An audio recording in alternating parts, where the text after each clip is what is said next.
Eh dis donc, Jamy, bah qu'est-ce que tu fabriques? Bah, j'arrose ma plante. En plus, je crois qu'elle est malade. Bah si t'aimes la terre et que t'as envie de la protéger, je connais des personnes qui vont t'intéresser. Allez vite, rejoins-moi. Alors... Renault, usine de Sandouville. Marcel, on va à Sandouville.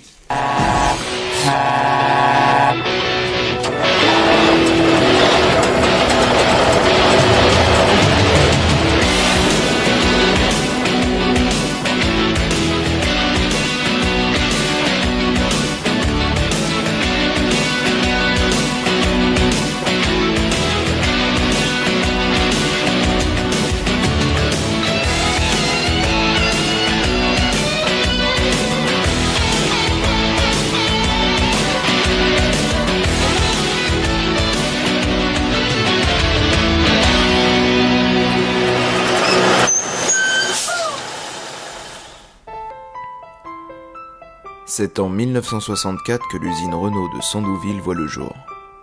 À peine inaugurée, la direction générale lui confie la mission de fabriquer 3 véhicules. Le premier d'entre eux est placé sous le signe du confort et de la modularité. C'est LE véhicule de prestige de chez Renault.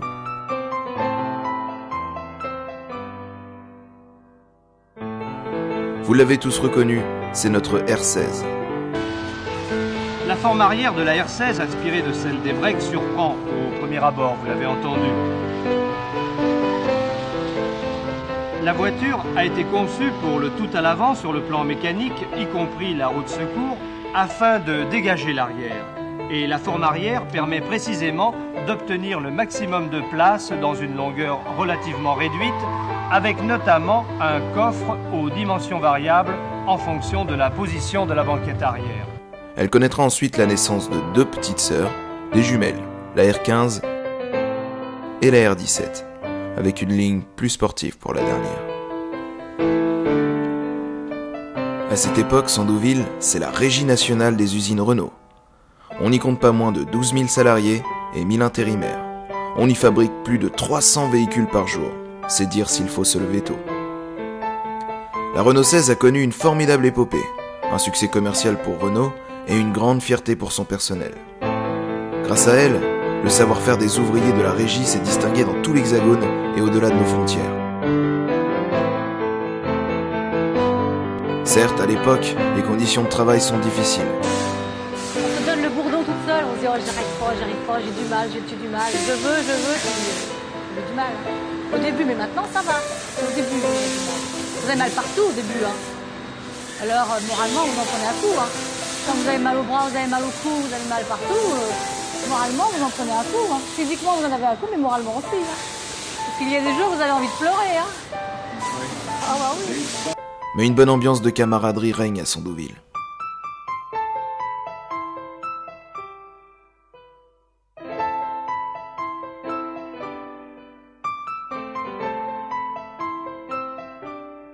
Après cette ascension fulgurante, d'autres véhicules sont confiés en fabrication à Sandouville. Des voitures plus sophistiquées, avec la R20 et la R30, synonymes de fiabilité et de confort. La direction générale de Renault décide de ne pas en rester là, en attribuant au site de Sandou la fabrication de la Renault 25. Le PDG de Renault donne le ton. Nous allons attribuer à Sandouville la R25 à fabriquer. Si cela ne marche pas, ce sera la faute de Sandouville, pas de la direction.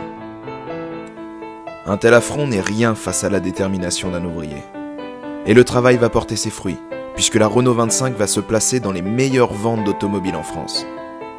Renault est une nouvelle fois au sommet, car dans le même temps, il est quadruple champion du monde de F1, grâce à une motorisation intelligente que les autres nous envient. Puis vient enfin le summum du haut de gamme, le projet M2S. La Laguna 1, phase 1 et 2, puis la Laguna 2, phase 1 et 2, et aujourd'hui, la Laguna 3 et l'Espace 4. Dans 2 ans, l'usine de Sandouville fêtera ses 50 ans. 50 ans pendant lesquels le personnel a toujours su montrer son savoir-faire, s'adapter aux nouvelles technologies, ainsi qu'aux méthodes de fabrication toujours plus élaborées. Des salariés qui peuvent avoir la tête haute, malgré les échecs commerciaux et les réductions des effectifs. Ils ont fait l'histoire de Renault, et pour que celle-ci perdure, il est temps de passer à l'action et trouver des solutions. Eh oui, et des solutions, il va falloir en trouver. Car il faut savoir que depuis 1965, l'usine de Sandouville a connu plus de 8000 départs, en comprenant les salariés à la retraite qui n'ont pas été remplacés. Pour que cela soit plus clair, nous allons prendre l'exemple de la ville de Saint-Romain-de-Colbosc. Pourquoi me direz-vous?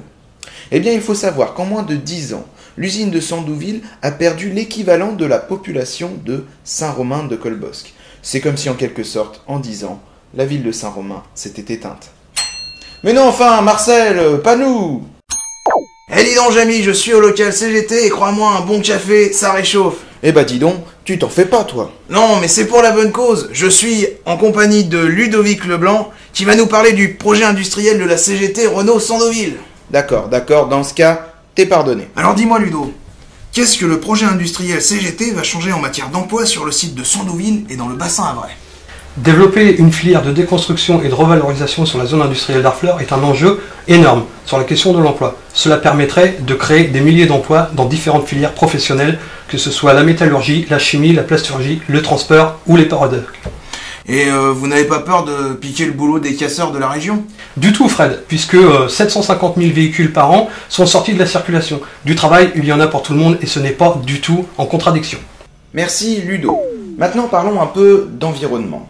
On sait bien qu'une voiture en décomposition sur le sol peut provoquer de gros dégâts au niveau de l'environnement. On sait que les casses-auto débordent, la terre absorbe souvent de l'huile et des carburants qui peuvent la rendre moins fertile et polluer les nappes phréatiques. C'est pour ça que le projet en question propose de déconstruire les anciens véhicules de chez Renault, d'en trier les éléments recyclables afin de les revaloriser. Pour que ce soit plus clair. Première étape, Renault Sandouville récupérerait les véhicules cassés. Autrement dit, les carcasses. Deuxième étape, Renault va déconstruire les véhicules. C'est ici, lors de cette étape, qu'après avoir trié les déchets, commence la revalorisation pour en venir à une troisième étape. Produire des véhicules neufs à partir de carcasses recyclées. D'accord, Jamy, mais n'en dis pas plus. Je suis avec le secrétaire général de la CGT de Renault Sandouville. Ok, bah dis que j'explique mal tant que tu y es. Mais non, pas du tout, Jamy. Nico va nous parler de déconstruction et de revalorisation. Alors Nico, comment ça marche la déconstruction? La CGT porte des propositions pour une filière novatrice et innovatrice, écologiquement et socialement responsable de déconstruction automobile. Dans un pays où circulent 37 millions de véhicules, l'État français et les régions doivent faire preuve de volonté industrielle pour déconstruire les voitures. Et nous partons du principe que Renault doit déconstruire les voitures qu'ils ont fabriquées. Et nous partons du slogan « Qui mieux que Renault pour déconstruire votre Renault ?» Maintenant, Jamy, c'est à toi de jouer. Bien sûr, mon cher Fred, je me mets tout de suite au travail. Alors, sur un véhicule de ce type, il faut savoir que 80% est réutilisable et 85% de la voiture est recyclable après sa durée de vie, dont la moyenne est de 16 ans. Renault, en tant que constructeur, aura la carte d'identité de tous les véhicules. C'est un peu comme une carte grise améliorée, ce qui facilitera le travail des opérateurs pour suivre le cheminement de la déconstruction. En ce qui concerne le tri des déchets, nous allons nous concentrer sur 6 éléments et matériaux différents. Nous allons déconstruire le véhicule, prendre les éléments un à un, les trier et les retraiter. Concernant le pare-choc, donc ça va dans le plastique. Pour le pare-brise avant, les vitres latérales ainsi que la vitre du haillon arrière, tout ça évidemment, ça va dans le verre.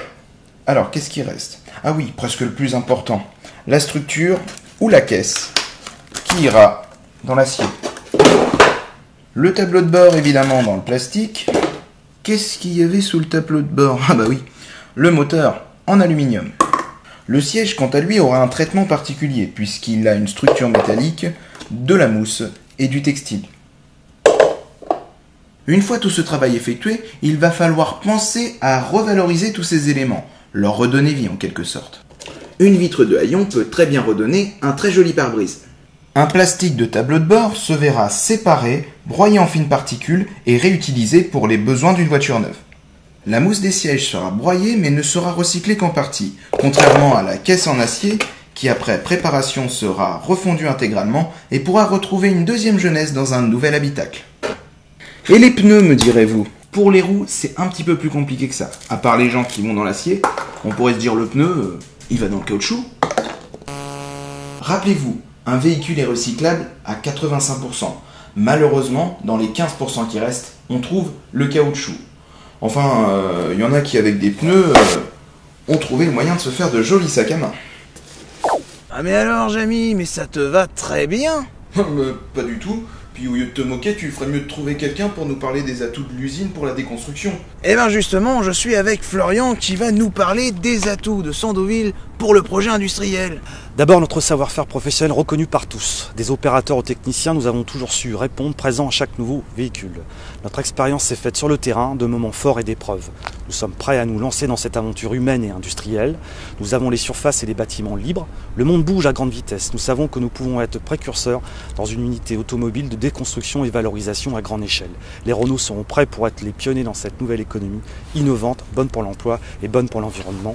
Nous voulons être responsables de notre avenir. Voilà tout le sens de notre projet industriel. Eh bah tu vois, Jamy, ils auraient besoin d'un sérieux coup de main, les Sandou. Bouge pas, Fred, j'appelle le maire de Sandouville.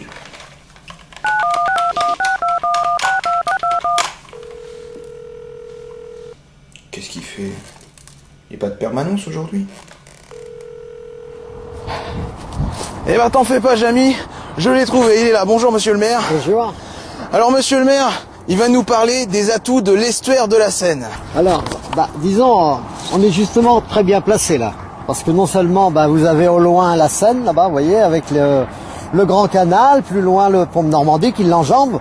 Et puis ici, à nos pieds, nous avons le canal de Tancarville, qui a été construit il y a déjà de nombreuses années, et qui permet de relier, pour tous les bateliers, le port du Havre, depuis la Seine à Tancarville.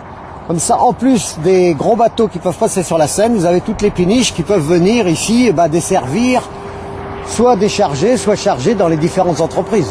Et au niveau du projet industriel proposé par la CGT de Renault Sandouville, vous en pensez quoi? Disons, Renault Sandouville a construit tellement de voitures. Alors toutes ces voitures doivent être disséminées un peu partout dans toute la région. Et pourquoi ces voitures ne reviendraient-elles pas à la source, aussi bien par le biais de la route ou justement par toutes les barges, pour être justement profiter de ce projet de déconstruction, plutôt que d'être un peu éparpillé un peu partout.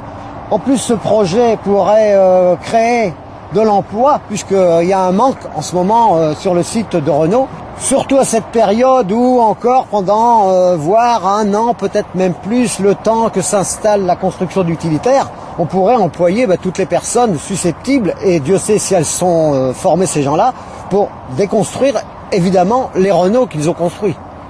Eh ben tu vois, Jamy, je me plais bien ici. Vous savez, si à Sandouville il n'y a pas l'opportunité actuellement, parce qu'on vient justement de faire un lotissement, nous sommes 16 communes dans la communauté où bien sûr quelqu'un va être heureux de vous accueillir. Eh ben j'irai loger dans la mairie. Vous me laissez les clés? Pas de problème. Merci, monsieur le maire. Il est gonflé, ce Fred. Bon, moi je l'aurais plus jamais dans les jambes. Merci de nous avoir suivis. Ah oui, au fait, n'oubliez pas, pour retrouver toutes ces explications, c'est le www.unprojet-unavenir.com. Et puis comme on dit chez nous, boujou.